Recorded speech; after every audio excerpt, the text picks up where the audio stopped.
어제 후보자 비전 발표에 있었는데 당권 주자들 처음으로 한 자리에 모였어요. 그래서 뭐 어깨를 서로 뭐 두드리면서 뭐 이제 막 비전 발표다 이렇게 얘기를 했는데 사실은 이제 분위기는 보니까 어대한에 맞서는 협공 같은 느낌을 좀 받았거든요. 뭐 분당 위기론에 뭐 탄핵까지 거론이 되니까 한동훈 후보가 이제 국민의힘 후보가 탄핵 언급하는 거 대단히 불편하다 이런 말을 했더라고요.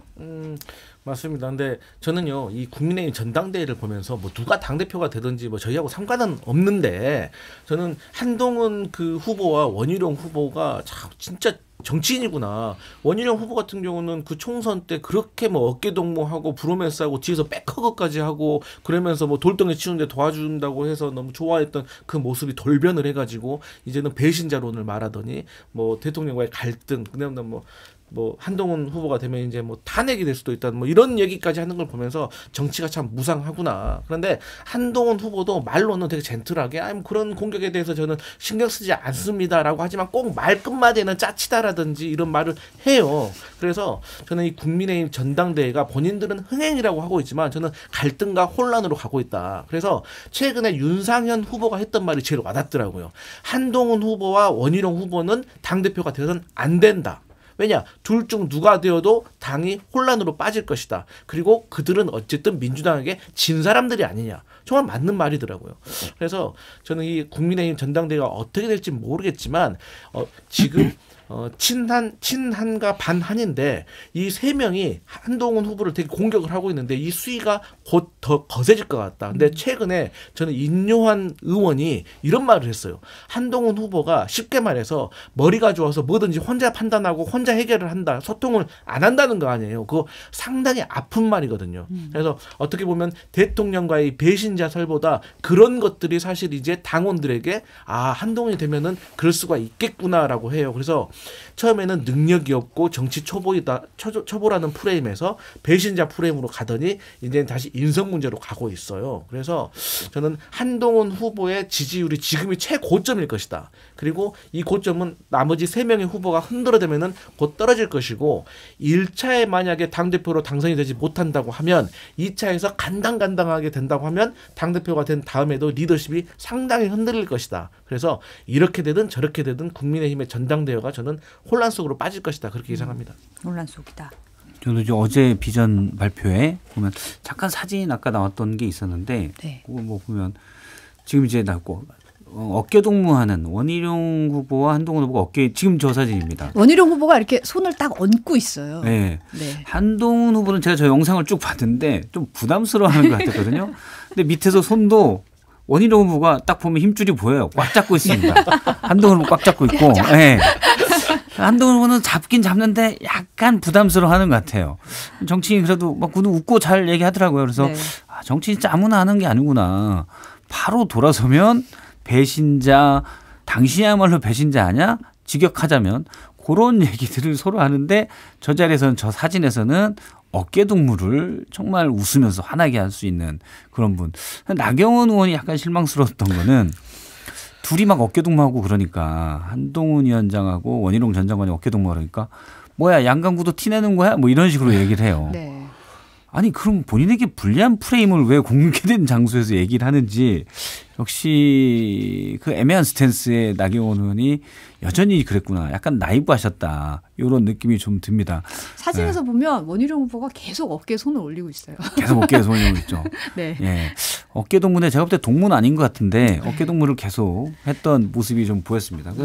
근데 뭐 현재로는 한동훈 위원장이 앞서가는 모습으로 보이는데 당원들이 어떻게 할까? 제가 오늘 한동훈 캠프 쪽에 있는 분에게 물어보니까 그런 얘기를 하더라고요. 일단 대구 경북 지역은 상당히 지지세가 높다. 근데 또 많은 분들이 또 다른 분들은 영남 지역에서 그러니까 주로 PK 쪽에서 좀 빠지고 있다 이런 얘기도 하고 있는 것 같은데 당심과 민심이 4대 2잖아요. 제가 어제 시뮬레이션을 해봤는데 이게 어차피 민심이 1이면 당심은 4의 가중치를 받는 겁니다. 네, 8대 2 구도니까. 그렇죠. 네. 1대 4죠. 네. 약분하면. 네. 그래서 근데 만약에 지금 여론조사 나오는 걸로 해서 민심이 60대 40이라고 가정을 하면 한동훈 위원장이 60이라고 가정을 하면 20%포인트 차이 나잖아요. 네. 그러면은 한동훈 위원장이 당심에서 48대 52만 돼도 이겨요. 약 0.6%포인트가 0.8%포인트 차로 이깁니다. 만약에 민심이 65까지 한동훈 위원장이 먹게 되면 이건 결선 1대1 구도에서 결선 예로 든 겁니다. 1차에서 되면 뭐 그냥 한동훈 위원장은 좋은 거고 결선까지 갔을 때 반한이 집결할까의 문제잖아요. 그래서 그때는 65대 35로 한동훈 위원장이 민심이 앞서가면 47%까지는 되는데 당심에서 46%로 떨어지면 집니다. 한동훈 위원장이. 근데 과거로 보면 이길 수 있을 것 같기도 한데 한 가지 뭐가 문제냐면 이준석 대표가 탈당하고 개혁신당 창당한 뒤에 그러니까 윤석열 대통령에게 비판적이던 국민의힘의 개혁보수 쪽이 탈당해서 개혁신당으로 갔어요. 네. 그 한동훈 캠프에서는 이게 한 7, 8만 명 정도 되는 걸로 보고 있더라고요. 당원 구조가 좀 변화가 있었다. 그렇죠. 그래서 어떻게 보면 이분들이 한동훈 위원장 측으로 지지를 할 수 있는 건데 그분들이 이미 빠져나갔기 때문에 전체 책임당원의 약 10% 정도를 봐요. 근데 이제 투표율들을 감안하면 실질적인 영향력은 한 20% 내가 있을 수가 있죠. 그러면 어떻게 될지 몰라요. 근데 이제 현재까지는 저는 애매한 상황이다라고 보는데 관건은 대통령한테 달렸다. 대통령한테 달렸다. 예. 대통령이 밑에서 작업을 하면 한동훈 위원장이 유리합니다. 뭔가가 한 번은 나올까요? 근데 현재까지는 안 하고 있어요. 그렇죠. 아직까지는 시간이 있으니까. 네. 그렇지만 이제 일각에서 한 번은 뭐가 나오지 않을까 뭐 이런 예상이 있더라고요. 제가 이제 총선 때 한참 전부터 얘기한 게 있는데 한동훈 위원장 대 이재명 대표의 구도였잖아요. 그때 이제 여권 내에서는 이재명 대 윤석열 구도로 가면 불리하니 이재명 대 한동훈 구도로 가겠다. 그게 잘 먹혔었어요. 그런데 제가 이제 그때도 대통령이 존재감을 드러내기 위해서 앞으로 등장할 거다. 여러 방송에서 얘기했는데 아니나 다를까 이 참을 수 없는 존재의 들썩임이 있기 때문에 등장을 해요. 왜냐? 한동훈 위원장이 만약 잘해봐요. 대통령 입장에서는 그래서 이기면 본인은 아무것도 안 한 것 같고 인간 본성입니다. 은근히 질투도 있을 수 있어요. 인간 본성이 나쁜 게 아니라. 그런데 저는 이번에도 좀 그럴 것이다. 특히 이번에는 한동훈 위원장이 미우니까 어떻게든 드러내서 할 건데 작전은 늘 실패하죠. 들킵니다. 대통령의 작전들은 대부분 들켜요. 그래서 그 국민의힘 지식에서 그거라고 대통령 아직도 정신 못 차렸네. 이러면 더 개혁과 변화를 얘기한 한동훈 위원장이 표를 더 줘야지. 오히려 역풍이 이렇게 불어야 되는데 현재까지 봐서는 대통령이 좀 조용해요. 그리고 다음 주에 나토에 갑니다. 그러면은 그렇죠. 네. 또 무슨 일이 생기죠. 네. 네. 그러면 관심 끊고 있을. 그러면 이건 한동훈 위원장이 불리합니다. 네. 뭔가 작업을 해요. 역풍 때문에. 대통령 안 돼. 역시 한동훈 위원장 당신이 가서 대통령을 강력하게 변화를 요구해. 이렇게 되는데 지금 별 그게 없어서 이런 게 변수로 좀 작용할 것 같아요. 그러니까 이 정부의 특징이 그렇잖아요. 예를 들어서 인사를 따져본다면 뭐 무슨 장관에 뭐 박성태 이렇게 하마평이 나돌면 이 전임 정부에서는 안 되겠는데 해서 이제 낙마를 시킨단 말이에요. 근데 이 정부는 그대로 가는 거예요. 마찬가지로 이 전당대회만 하더라도 야 이제 뭐 일주일 남겨두고 뭔가 작업을 할 거야라고 하면은 하면 안 되겠다. 더 빨리 하든지 더 늦게 하든지 해야 되는데 이 정부는 그냥 그대로 하는 거예요. 그런데 그게 과연 이제 말씀하신 것처럼 한동훈 후보에게 더 유리하게 작용을 할 것이다라고 생각을 하는데 이제 저는 그렇습니다. 저희 민주당도요 한 세 가지의 어떤 지지층이 있습니다. 마찬가지로 국민도 세 가지의 지지층이 있을 거라고 생각해요. 친한, 친윤 그리고 전통적인 국민의힘 지지자. 그러니까 전통적인 국민의힘 지지자는 지금 고민을 하고 있을 겁니다. 그러니까 당이 다음 전당대회를 끝나고 다음 대권에서 국민의힘이 이기기 위해서는 혁신이 되어야 하는데 혁신의 적임자로는 한동훈인 것 같다. 나머지는 아닌 것 같다. 다만 한동훈이 당대표가 됐을 때 대통령과의 불화 때문에 혼란에 빠져들어서 오히려 오합지졸이 되는 것이 아닌가. 그래서 이 두 가지에 놓고 좀 고민을 하고 있는 이 유보층이 전통적인 전 국민의힘 지지자라고 봐요. 근데 이게 여론조사상에서 보면 약 한 30% 정도가 되는 것 같더라고요. 그래서 이분들이 어디로 무게추를 주느냐에 따라 달렸는데 저는 아마도 우리 박성태 실장님 말씀하셨던 것처럼 대통령실에 보이지 않는 하지만 모두가 알고 있는 작업에 의해서 한동훈 후보에게 확 쏠리지 않을까 그렇게 조심히 예상해 봅니다. 근데 이제 그 얘기가 있어요. 원희룡 후보가 오늘 아침 인터뷰에서 이제 한동훈 후보가 그러면 최산병 특검법에 대안이 있느냐 이 제3자 이 특검법에 대해서 비판을 하니까 그러니까 원희룡 후보가 금식이 당론인 우리 당에 메뉴를 자꾸 내놓으라는 건 궤변이다라고 비판을 했더라고요. 어떻게 보시나요? 이제 금식이 당론이니까 굶어 죽자는 거죠.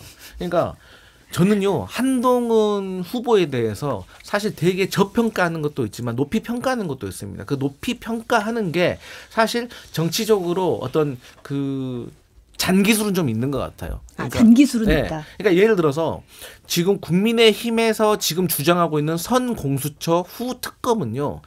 이 상태를 계속 고수하면은 반드시 민주당이 추진하는 특검이 재표결을 한다고 하더라도 국민의힘 내부에서 8명이 이탈해서 통과될 겁니다. 그러면 특검은 추진이 되는 거예요. 그런데 한동훈 후보가 말했던 제3자 추천 특검론 때문에 저는 나머지 뭐 안철수라든지 김재섭이라든지 국민의힘 내부에서 민주당의 특검에 동의를 해줄 분들이 민주당의 특검에 동의하지 않고 국민의힘에 잔류하고 올 수 있는 공간과 여유를 전 내줬다고 생각을 해요.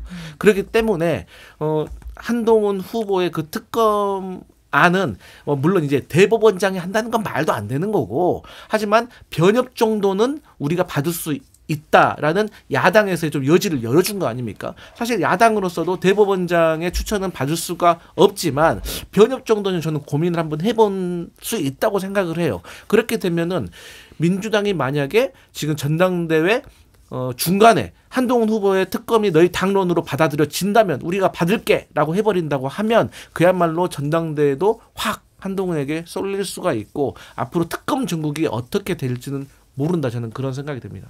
저는 민주당에서 한동훈 위원장이 당대표 안 되게 할 수 있어요. 한동훈 위원장이 제안한 특검법에 대해서 그러니까 대법원장 등 제3자가 특검 후보를 추천한 특검법에 대해서 지금 형필 의원님이 말씀하신 대로 그냥 특검만 변협 풀을 해서 애초에 민주당 안대로 지금 천하람 또 개혁신당 의원이 얘기한 대로 대한 변협이 4명의 후보를 추천해서 그중에 야당이 2명을 추천하는 이런 모양으로 가면 됩니다. 전당대회 끝내기 전에 크게 뭐 같이 엄청나게 머리 맞대고 논의할 건 아니거든요. 한동훈 위원장이 그런 비슷한 안을 냈으니 자 이렇게도 우리가 안을 준비했어. 빨리 도장 찍읍시다. 이렇게 하면 돼요. 그러면 이제 한동훈 위원장 측에 보좌진들을 보낸 17명의 국민의힘 의원들이 있는데 전당대회 전에 만약에 이게 본회의 투표에 들어간다면 입장을 정확히 해야 됩니다. 대충 지금은 슬쩍슬쩍인데 명확하게 대통령과 갈라설 것인가 말 것인가를 이제 정해야 되죠. 그러면 한동훈 위원장으로서는 상당히 부담스러울 수 있습니다. 그러니까 지금은 대통령에게 변화를 요구하고 민심을 쫓아서 특검법을 찬성한다고 얘기했지만 명확히 반윤으로 제가 볼 땐 반윤인데 반윤으로 자리매김하는 건 부담스럽거든요. 그건 순전히 대통령이 부담스러운 게 아니라 이번에 전당대회 안 될까 봐 부담스러운 거예요. 그런데 이번에 특검법을 전당대회 기간 내에 올려버리면 명확히 반윤으로 자리매김 될 수밖에 없어요. 네. 그러면은 특검도 통과시키고 저는 진짜 그렇게 하죠. 민주당 쪽이나 이렇게 방송에서 여러 번 얘기했는데 일단 뭐 시간으로는 거부권까지 생각하면 좀 늦은 것 같아요. 전당대회가 23일이니까. 네. 늦긴 늦은 것 같은데 지금이라도 중간에 한동훈 위원장이 천하람 의원이 이제 명확하게 표현한 것 같은데 소신 코스프레 한다. 민심을 쫓으려니 특검은 하자고 주장해야 되고 민주당은 그대로면 바로 할 것 같으니 약간 꼬아서 하자고 했고 그런데 만약 특검 가면 부담스럽거든요. 그래서 그 얘기가 좀 안 나와서 대충 넘어가면 민심을 쫓는 미래의 대선 주자 모습은 하고 또 대통령이랑은 그다지 크게 각을 안 세우는 모습. 이걸 연출할 수 있는 그 포지셔닝이에요 지금. 그래서 제가 그게 잔기술이라고 말한 거예요. 네. 잔기술이다. 네. 근데 그거를 민주당에서 끄집어낼 수 있습니다. 네. 코스프레가 아니라 진짜로 하자. 그래버리면 돼요.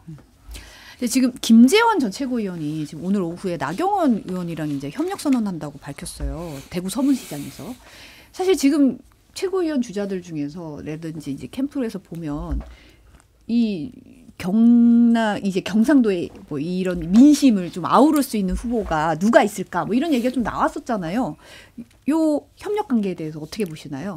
저는 제가 듣기로는 김재원 의원께서도 전 의원도 말은 했는데 이번에 컷오프 됐잖아요. 5.18 망언 그것 때문에. 그래서 근데 그 3명이 컷오프가 됐는데 그중에서 김재원 전 의원만 살아났어요. 그게 나경원 의원이 구명활동을 열심히 해서라고 하더라고요. 그렇기 때문에 이제 의리상 나경원 후보하고 함께 러닝메이트로 갈 수밖에 없고 사실 김재원 후보로서는 어쨌든 간에 나경원 후보와 같이 돌아다니면서 자기 장사할 수 있는 거거든요. 그리고 본인은 최고위원 치고는 그래도 경쟁력이 있다라고 생각을 하고 있기 때문에 자기는 뭐 오히려 차라리 뭐 한동훈과 손잡거나 아니면 뭐 원희룡과 손잡으면 전선이 확 반으로 나눠지는데 오히려 나경원 후보와 손을 잡으면 이것도 저것도 아닌 그냥 본인의 경쟁력으로 무게감 있고 뭐 어떤 지역적인 영남의 표도 얻을 수 있어서 저는 이래저래 나경원 후보와 의리도 지키면서 본인의 실리도 챙기려고 저는 한 것 같다. 그 이상도 그 이하도 아닌 것 같다. 그렇게 생각합니다. 김재원 전 최고가 전 의원이 상당히 성과주의자입니다. 그러니까 작전을 잘 쓰고 꾀도 좀 많고 윽박지르기도 하고 밑에서 작업도 많이 하고 네. 정무적 감각도 꽤 있는 편이에요. 근데 5.18 망언 당연히 비판받아야 되죠. 근데 계속 뭐가 좀 잘 안 됐어요. 그런데 한동훈 후보 측에는 요런 좀 약간 나쁘게 표현하면 뭐랄까요. 나쁘게 표현하면 좀 너무 티가 나니까 네, 그냥 어떻게 좀 노련한 노회한 이런 분이 또 필요할 수가 있거든요. 근데 너무 많아요. 근데 너무 많나요?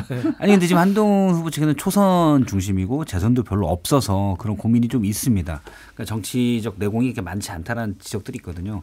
근데 컷오프 된데 이건 설입니다. 그 여당 내 일부에서 나오는 설인데 한동훈 후보의 러닝메이트 측에서 김지원 최고위원이 이번에 후보로 나오면 본인이 떨어질 수도 있으니 커트하는데 목소리 상당히 높였다.